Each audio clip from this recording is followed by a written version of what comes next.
Entre tantas cosas que Jesús quiere decir a la iglesia hoy, hay algunas que meritan tu mayor atención, tanto así que todos los que lean, escuchen y obedezcan tendrán su bendición garantizada.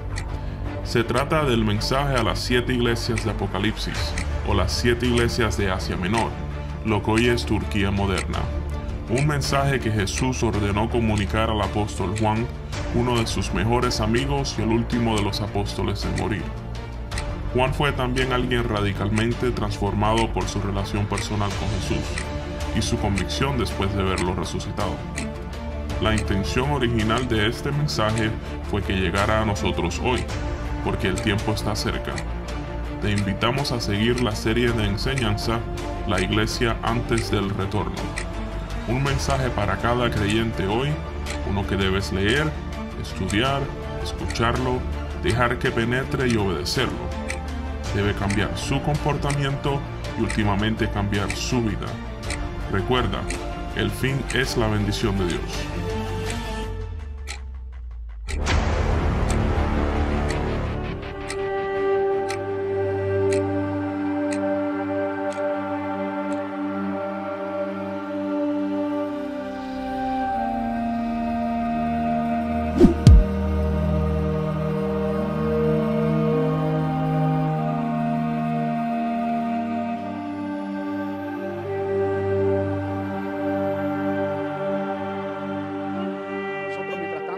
Ir buscando nuestras Biblias, Apocalipsis capítulo 3, Apocalipsis 3, y hoy estaremos leyendo desde el versículo 14 hasta el versículo 22.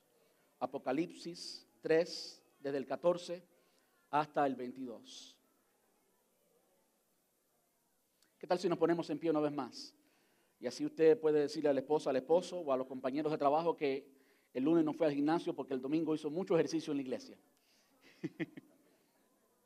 Gloria a Dios. Gracias, Señor. Hemos estado, con la excepción del domingo pasado, por supuesto por ser domingo de resurrección, celebramos domingo de resurrección, pero por los últimos aproximadamente 2 meses y medio casi, hemos estado estudiando una serie que le hemos titulado La Iglesia antes del retorno. ¿Cuántos creen que el Señor está a las puertas, que el Señor está cerca? Amén. Estos 7 mensajes fueron escritos originalmente a 7 iglesias físicamente, iglesias que vivían en diferentes ciudades allí en Asia Menor, pero que también tienen un mensaje. La intención original era que llegara hasta nosotros hoy. Y hoy nos toca la última de estas iglesias. Por supuesto, con esto cerramos la serie. Y yo podría decir, o dijera que los ancianos fueron muy inteligentes en dejarme esta iglesia a mí, este pasaje a mí. Pero en realidad no puedo decir eso porque quien asignó eso fui yo, así que yo mismo me crucifiqué. Tenía que habérselo dejado a Fabio, o a Timoteo. Hoy vamos a estudiar el mensaje a la iglesia en la Odisea. Y de nuevo, Apocalipsis capítulo 3, versículos desde el 14 hasta el 22. Yo estoy leyendo la versión Nueva Traducción Viviente, quizás usted tenga una diferente, pero igualmente puede seguirme. Y dice así: escribe esta carta al ángel de la iglesia de la Odisea. Este es el mensaje de aquel que es el Amén, el testigo fiel y verdadero, el principio de la creación de Dios. Yo sé todo lo que haces, que no eres frío ni caliente. ¿Cómo quisiera que fueras uno o lo otro? Pero ya que eres tibio, ni frío ni caliente, te escupiré de mi boca. La versión Reina Valera lo dice un poquito más fuerte, dice: te vomitaré de mi boca. Tú dices: yo soy rico, tengo todo lo que quiero, no necesito nada. Y no te das cuenta de que eres un infeliz y un miserable. Eres pobre, ciego y estás desnudo. Así que te aconsejo que de mí compres oro, un oro purificado por fuego, y entonces serás rico. Compra también ropas blancas de mí, así no tendrás vergüenza por tu desnudez, y compra ungüento para tus ojos, para que así puedas ver. Yo corrijo y disciplino a todos los que amo. Por lo tanto, sé diligente y arrepiéntete de tu indiferencia. Mira, estoy a la puerta y llamo. Si oyes mi voz y abres la puerta, yo entraré y cenaremos juntos como amigos. Todos los que salgan vencedores se sentarán conmigo en mi trono, tal como yo salí vencedor y me senté con mi Padre en su trono. Todo el que tenga oídos para oír, debe escuchar al Espíritu y entender lo que Él dice a las iglesias. ¿Me ayudan a orar? Señor, te damos muchas gracias. Muchas gracias por tu presencia en nuestras vidas, tu presencia en este lugar, Señor. Gracias por habernos dado el privilegio, Señor, la oportunidad de poder cantarte, de poder bendecirte, de poder exaltarte, Dios. Muchas gracias. Es una oportunidad única, Dios, poder entrar en tu presencia como un pueblo, como una familia, y allí, Señor, en la intimidad, decirte lo grande que eres, lo lindo que eres, y cómo tú, Señor, eres más grande que cualquier problema, que cualquier circunstancia. Tú, Señor, siempre mereces toda nuestra alabanza, toda nuestra adoración, toda nuestra entrega, Dios. Gracias, Padre, por los hermanos que se han bautizado. Te damos gracias por esta experiencia tan linda, tan motivadora, Señor. Ahora, Dios, te rogamos que tú abras nuestros corazones y que nos hables. Te ruego, Señor, que quites toda distracción, toda piedra en el camino, todo problema emocional, material. Te rogamos que lo quites, Señor, para que entonces tu palabra caiga en buen terreno y produzca fruto para tu gloria y para tu honra. Te rogamos esto en el nombre de Jesús y te damos muchas gracias, papá. Amén y amén. Pueden tomar asiento y muchas gracias.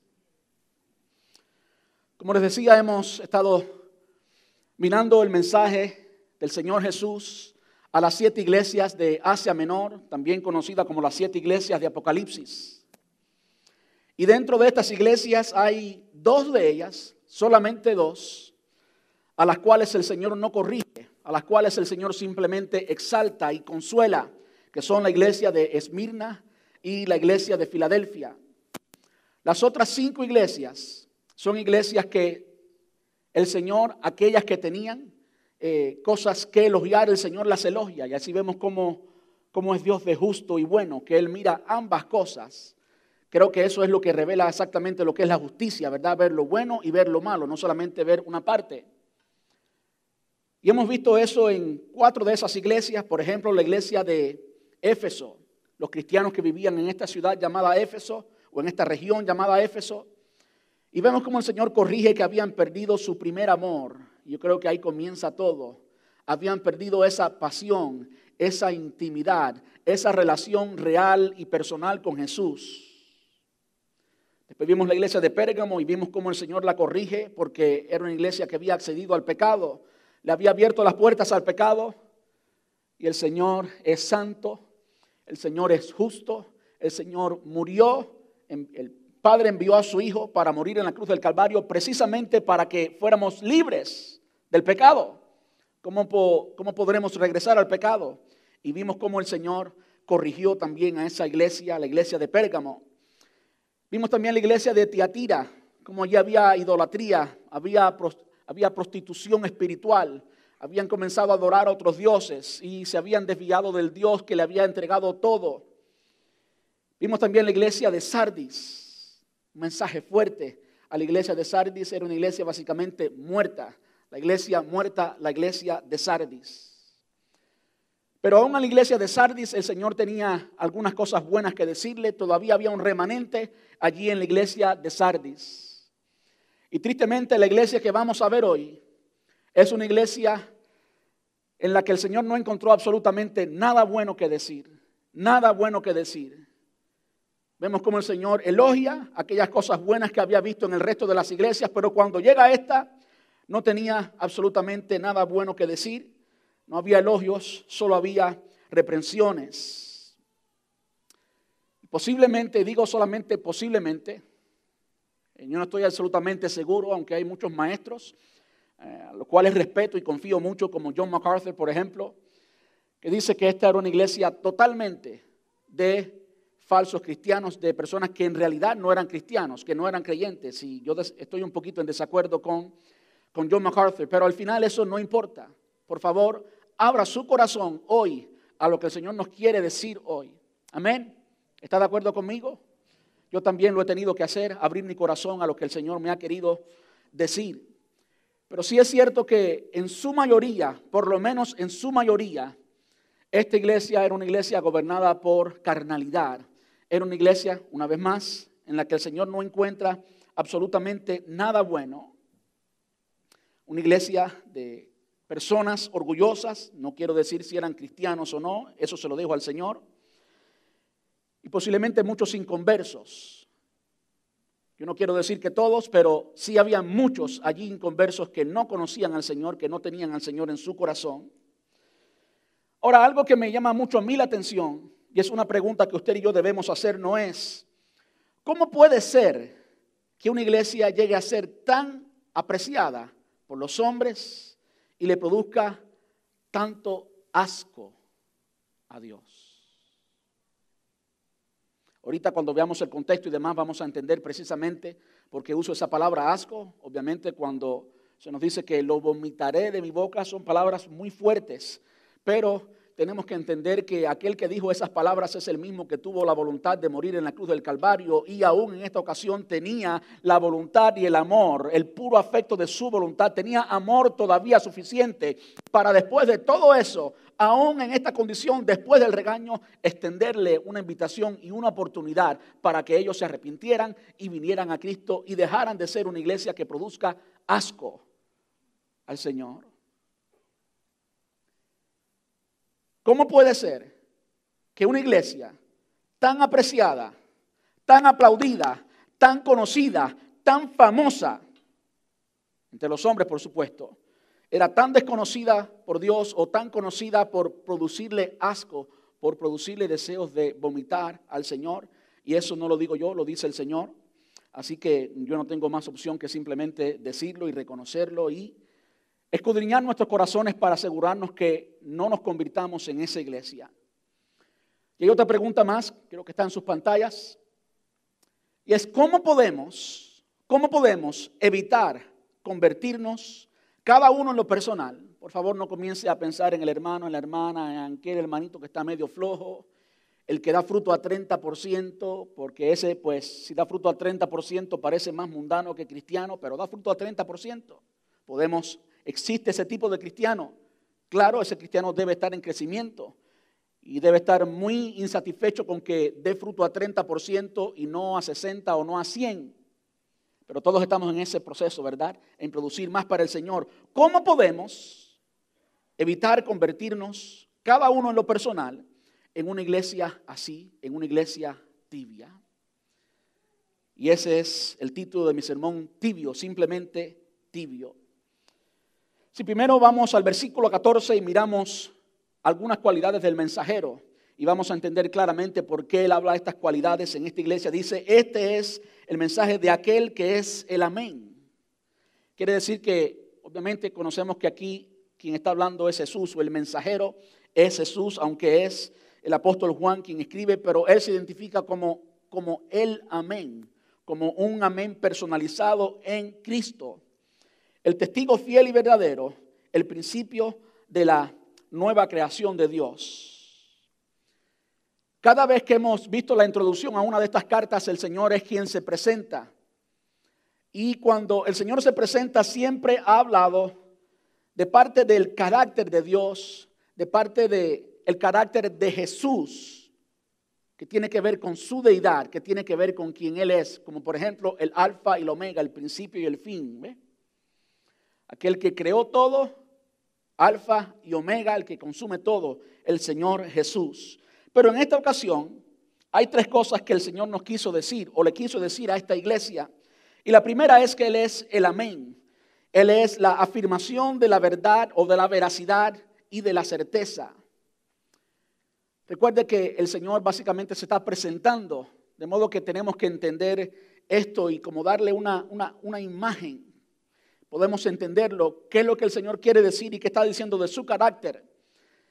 Que Él es la personificación de lo que es la verdad y la certeza, y que Él es una persona que inspira confianza. ¿Cuántos conocen a esas personas que tú simplemente conoces a la persona y es tan transparente, es tan real, es tan auténtico, tan auténtica, que usted automáticamente dice, yo puedo confiar en esta persona?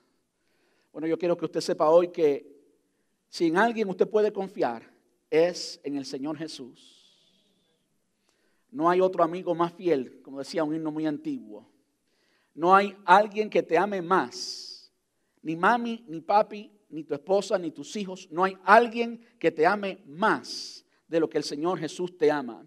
No hay alguien que te conozca mejor de lo que, o en la forma que el Señor Jesús te conoce. Y no hay nadie que tenga más poder para cambiar las cosas negativas en ti que el Señor Jesús. Usted puede descansar, usted puede confiar totalmente en Él. ¿Cuántos dicen amén?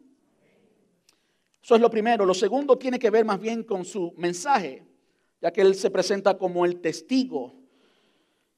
Su mensaje es también un mensaje fiel y verdadero.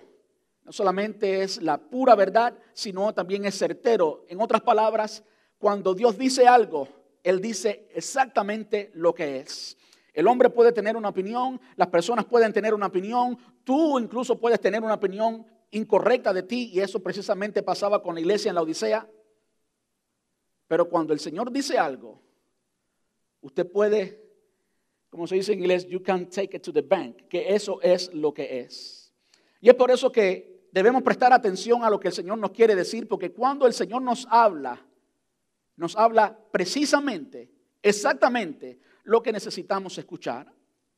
Y lo tercero, Él es el principio de la creación de Dios.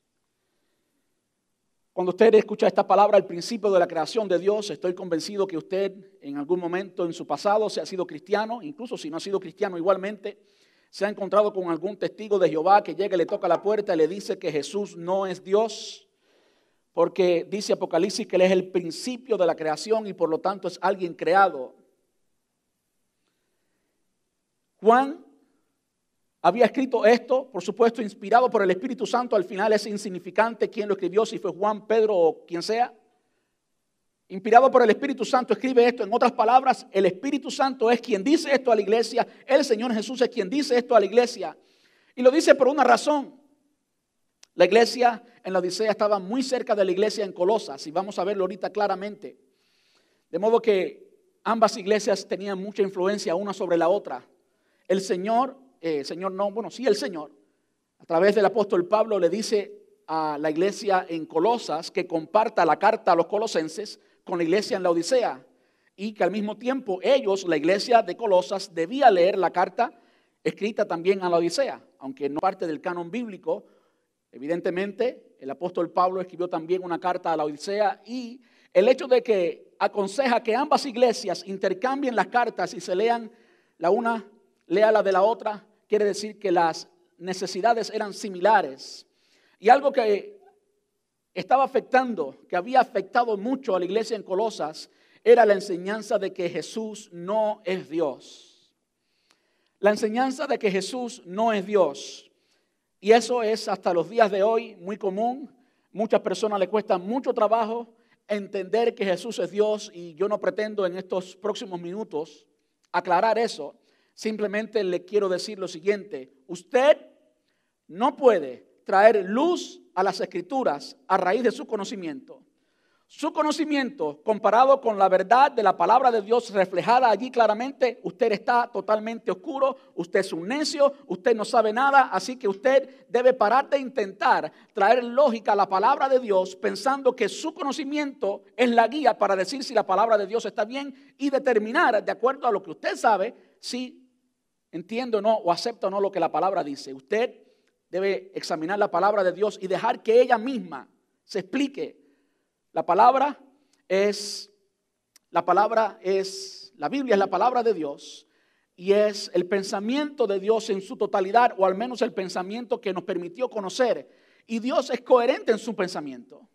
Dios no está loco, ni es bipolar. Él es coherente siempre en su pensamiento. Y cuando le escribe a esta iglesia, a la iglesia en Colosas, me estoy refiriendo en este momento, está allí en la carta a los Colosenses, capítulo 1, versículos desde el 15 hasta el 17. Le escribe esto porque era necesario. Dice, Él, hablando de Jesús, ya existía antes que las cosas fueran creadas y es supremo sobre toda la creación, porque por medio de Él Dios creó todo lo que existe en los lugares celestiales y en la tierra. Hizo las cosas que podemos ver y las que no podemos ver, tales como tronos, reinos, aquí está hablando de tronos y reinos espirituales, gobernantes y autoridades del mundo invisible. Todo fue creado por medio de Él y para Él. Es por eso que cuando usted y yo estamos aquí y hacemos todo lo que hacemos para Él y le servimos con amor, lo hacemos para Él, estamos cumpliendo exactamente, muchas gracias Rosa María, estamos cumpliendo exactamente con el propósito de Dios para nuestras vidas. Y toda persona que está viviendo la dulce vida o la vida loca o la vida placentera según el entendimiento de ellos, al final van a encontrar que no hay absolutamente nada que satisfaga el corazón del hombre, porque tú y yo y toda la creación fue hecha para Él. Y mientras que no vivan para Él, van a encontrarse vacíos, van a encontrarse sin significado, van a encontrarse sin sentido, vacíos, porque solo Él puede llenar el corazón del hombre. Todo fue hecho por medio de Él y para Él. Dice el versículo 17, Él ya existía antes de todas las cosas y mantiene unida toda la creación. La iglesia en la Odisea tenía que escuchar esto. Colosenses capítulo 4, escuche cómo el apóstol Pablo le escribe y le dice lo siguiente: les ruego que saluden de mi parte a nuestros hermanos en la Odisea. Quiere decir que había una relación. Tú no puedes decirle a alguien que salude a alguien que no conoce de parte de alguien, ¿verdad que no? Había una relación, por supuesto, entre los hermanos de la Odisea y los hermanos de Colosas. Y también a Ninfas. El hecho de que mencione a alguien, está hablando de líderes que habían en la iglesia en la Odisea. A Ninfas y a la iglesia que se reúne en su casa. Y díganme ustedes si aquí no hay una imagen literal y clara de lo que son los grupos familiares. La iglesia que se reúne ¿dónde? En su casa. Aquellos que son líderes de grupos familiares, ustedes son básicamente pastores. Ustedes tienen una iglesia en su casa, una célula o un grupo familiar, como le llamamos en nuestra iglesia. No es simplemente un grupito más, no, es la iglesia del Señor que se reúne en una casa. Saludo a Ninfas y a la iglesia que se reúne en su casa. Una vez que hayan leído esta carta, pásenla a la iglesia en la Odisea para que ellos también puedan leerla. Y ustedes debieran leer la carta que les escribí a ellos. Es lo que ya les dije anteriormente.